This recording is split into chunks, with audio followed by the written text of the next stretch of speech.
Welcome to the Parkway RE podcast, the pulse of West Roxbury and Boston's Parkway community. This is where neighborhood stories come to life. We showcase the real people behind the businesses we trust, the local gems our community loves, the services that keep our neighborhood moving, and the organizations doing work that truly changes lives. And yes, real estate is part of the story too.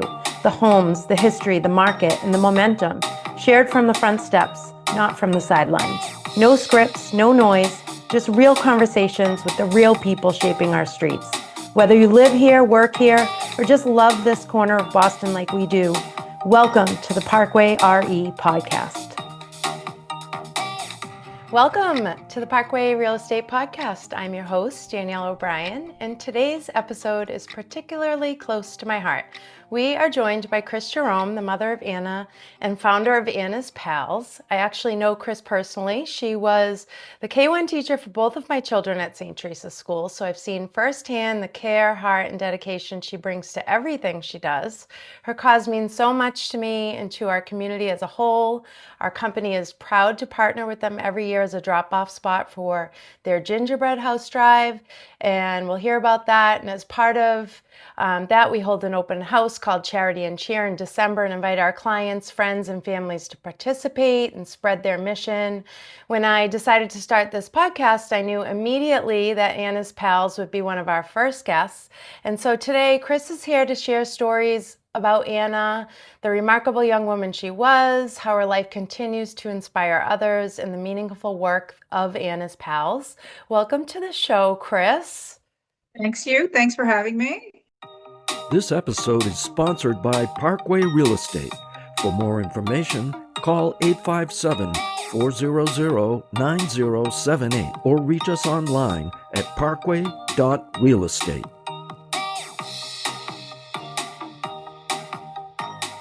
Of course. So I thought we might start by talking about Anna. And for listeners that are meeting your story for the first time, Anna's story for the first time, can you share who Anna was and what made her such a remarkable young lady? I love to talk about Anna, so thank you for asking.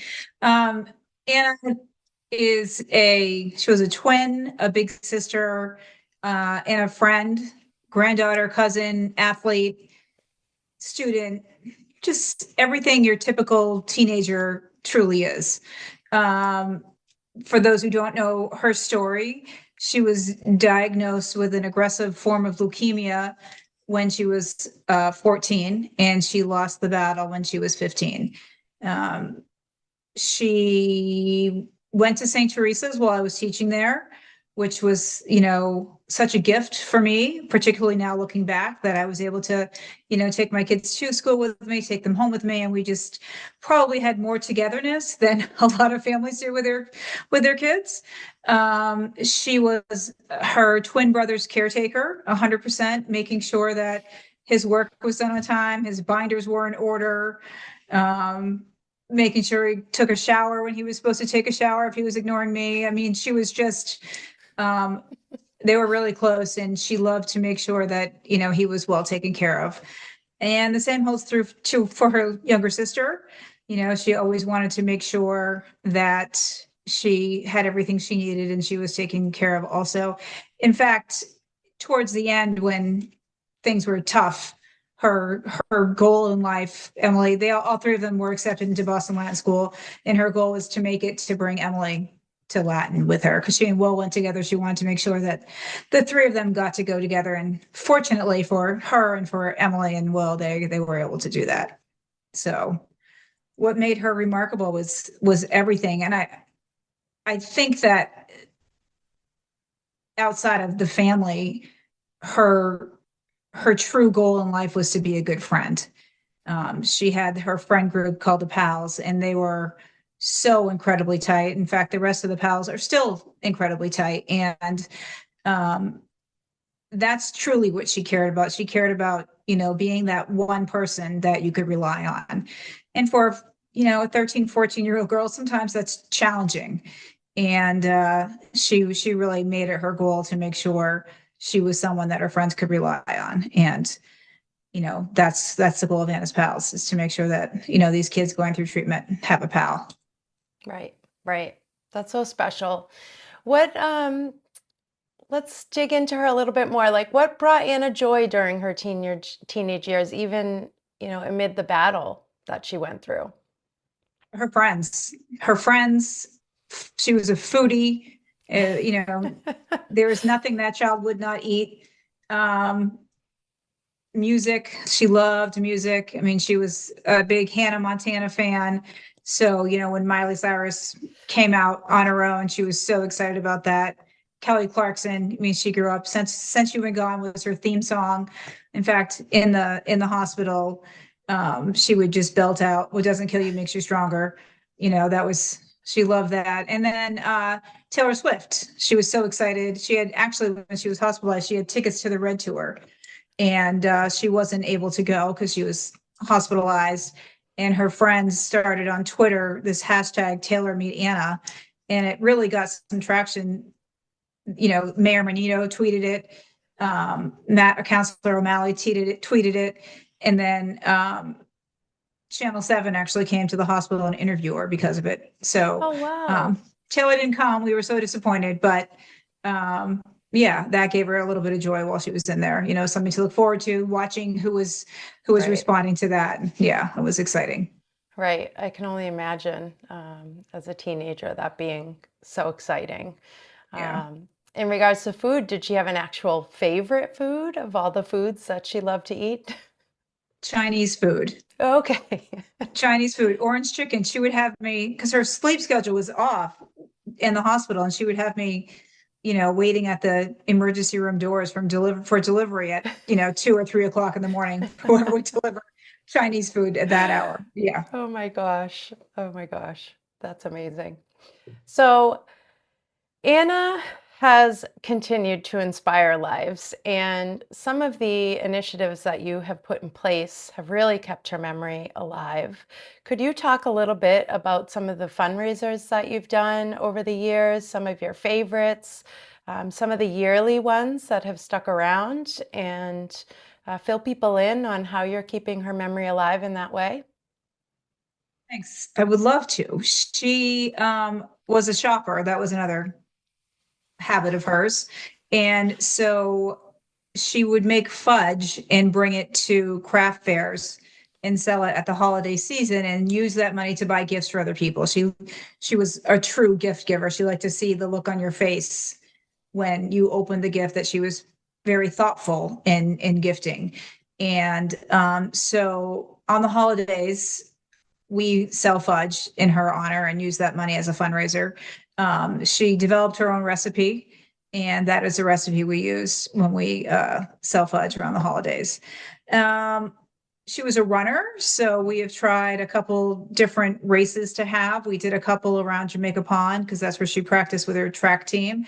And most recently, we did a race down in Sagamore Beach this past November, which was very successful. Great.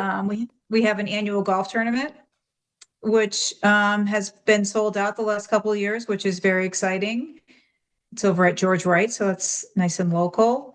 And we do a gingerbread house kit drive, which you already mentioned, that, we're grateful for your support on that. But, that's a little bit of a niche for us. I don't think anybody else does anything like that.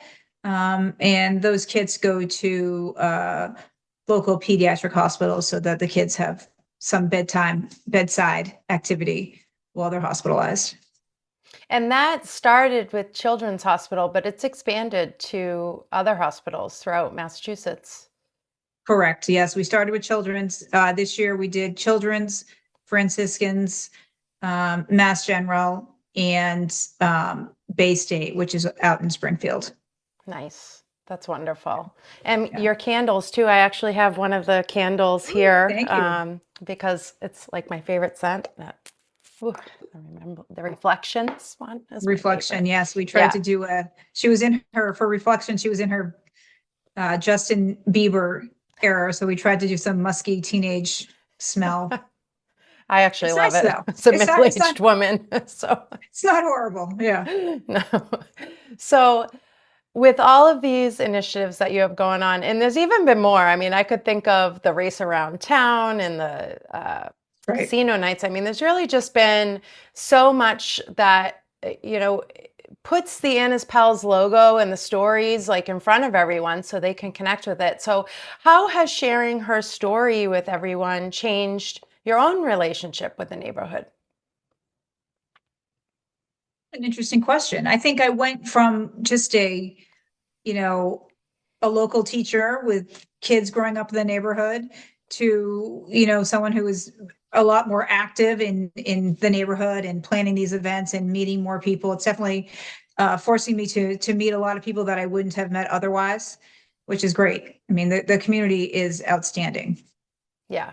Yeah. We have a pretty supportive community. And being that you're a local teacher and the kids grew up here, I think people really like, I've looked up to you over the years as a mother who's leaving her children at school for the first time, to have you be the one that's taking care of my children. Like, I just have so much respect for you and for what you do to care for people. And so, you really kind of bring that caring forward with Anna's Pals and pushing it out there into the world even more. And so I'm glad you're a little more visible for that reason, and people can see how wonderful you are.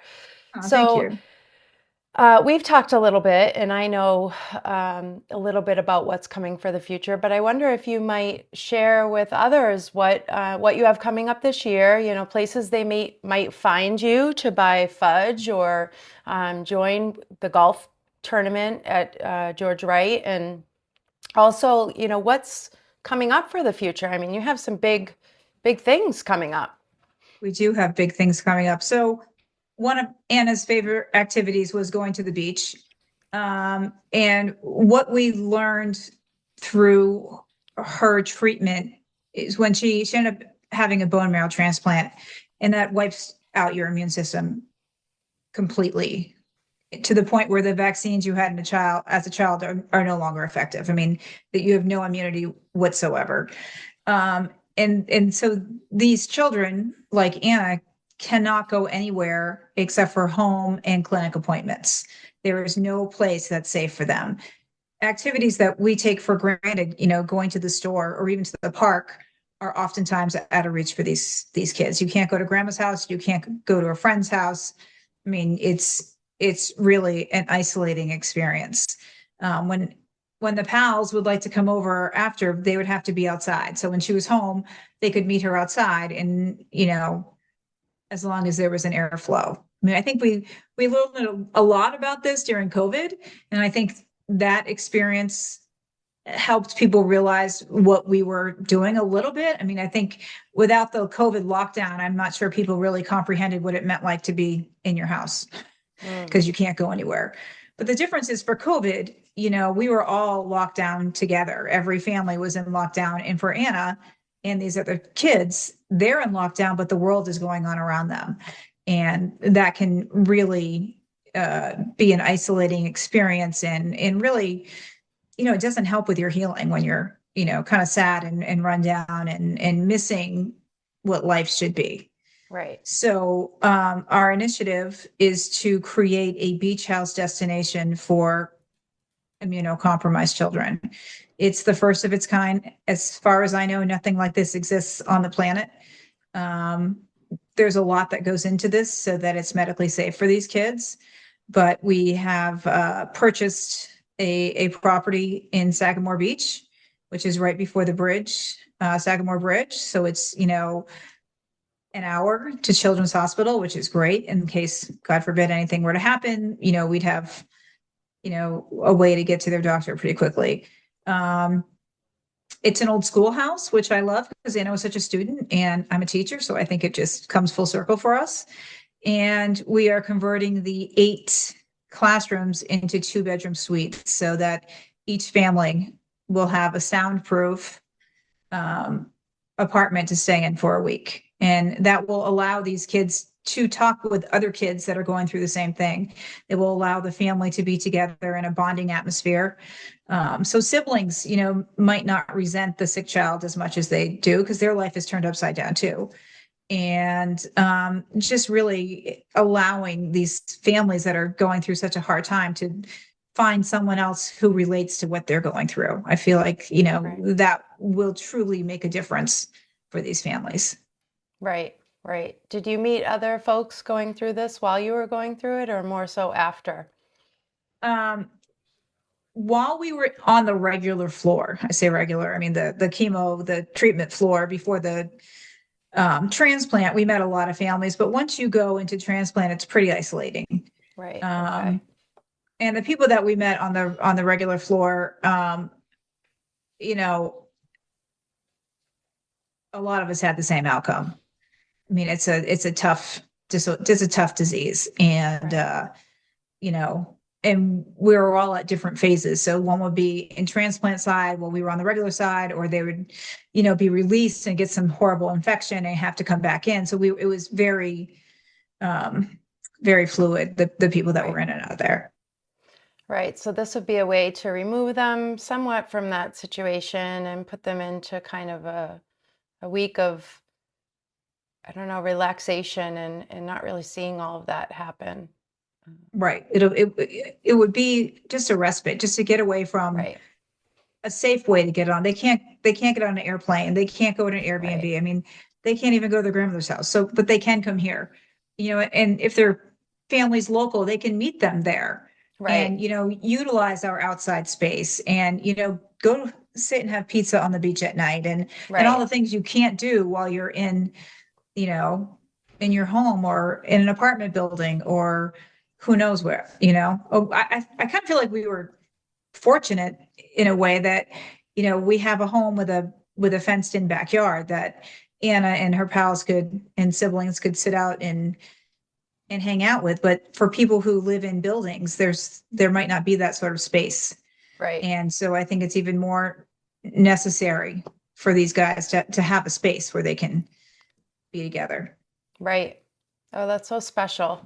I'm really looking forward to kind of hearing about how that progresses. And um, you'll be selling your fudge this winter, I assume, at West Roxbury Main Yes. Streets and other markets. And Yes. gingerbread houses are around that time. Is the golf, it will be on your website, I assume, that everyone can sign up and see where you're going to be. Right. The golf tournament's already on the website. It's the last Monday in June at George Wright. Okay. Registration is already available up there. Sponsorships are needed and welcome, and raffle items also. That's our biggest annual fundraiser. So that's exciting. We also have a blood drive coming up in April. Oh, great. That's on the website too. So Children's Hospital comes and parks the blood mobile in front of West. Eleanor Green is very kind and lets us, set up shop inside, and people come in, fill out their forms, go out to the blood mobile, give blood, and, every donation can save, like, I think they told me 3 lives. So that's Wow. pretty significant. Yeah. That's, extremely Yeah. significant. That's wonderful. Yeah. And of course, send us anything, and we are always happy to share it and post it. Thank you. So, how can listeners support you in your mission in a thoughtful and respectful way, and give in the memory of Anna in a way that's meaningful? You mentioned some donations towards raffles. And I imagine, donations towards the beach house now are really going to take flight. Whereas before it was an idea and now you have this place. So what's happening with the plans for that, and how will that fundraising be helpful for you? Thank you. We are actually about ready to apply for some demolition permits so we can go inside and take down some mold and mildew walls and find out what we have in there so we can, finish our construction drawings so that we're ready to go. When we have the funding for it. Right now, we're desperately seeking funding for that project. The golf tournament is a great way to help us. Just sharing our story on social media and with your friends. You never know who you talk to that this is going to resonate with, and if they have the means to help, we are certainly grateful for any donations that we get. I mean, coming to our events, sharing our story, yeah, all that stuff is helpful, and we are so grateful for it all because it really will make a difference for these kids. Right, right. All right. Well, Kris, I am so appreciative of you coming on the show. I have really like I said, looked up to you over all these years, and I'm happy to help however I can getting the story out there. So please share everything with us that you can. We'll get it out to our followers. And what is the website that people can go visit to follow your journey and your socials? So it's annaspals.org. We just actually had it redone. It's a nice website telling her story. There's links to the beach house story also. About Anna on there. Yeah, and all of our social is at Anna's Pals. We're on Facebook, Great. Instagram, Twitter, Great. or X. Yeah.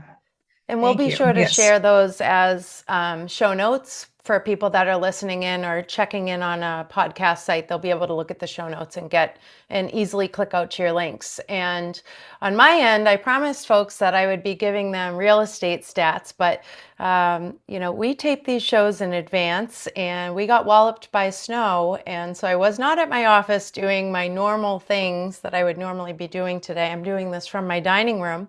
So I thought I would also share a little bit about our website, what people can find on there. If you go to parkway.real-estate, it's not .com, and people can find information on our seminars and things like that.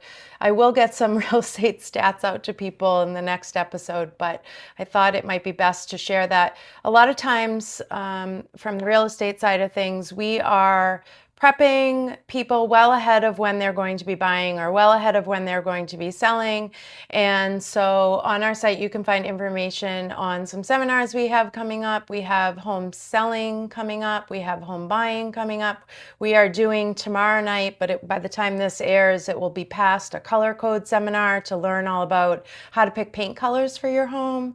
And we're going to be doing some other really important seminars later in the year on investing and downsizing and estate planning and things like that. So I will also put our information in the show notes. But again, Kris, I really, truly thank you so much for coming on and sharing, even more about Anna. I knew about her, but I feel like every time I hear another story, it kind of like I didn't know the Chinese food story, for example. And so it's another thing that I get to know about her, and really keeps her memory alive with everyone that knew her and loved her. So thank you so much. Thank you. I truly appreciate this. Thank you. All right. Well, thanks. And everybody, we will check in with you in a couple weeks. Have a great winter. Thank you for joining us. Stay tuned for more insightful episodes of the Parkway RE podcast with your host, Danielle O'Brien.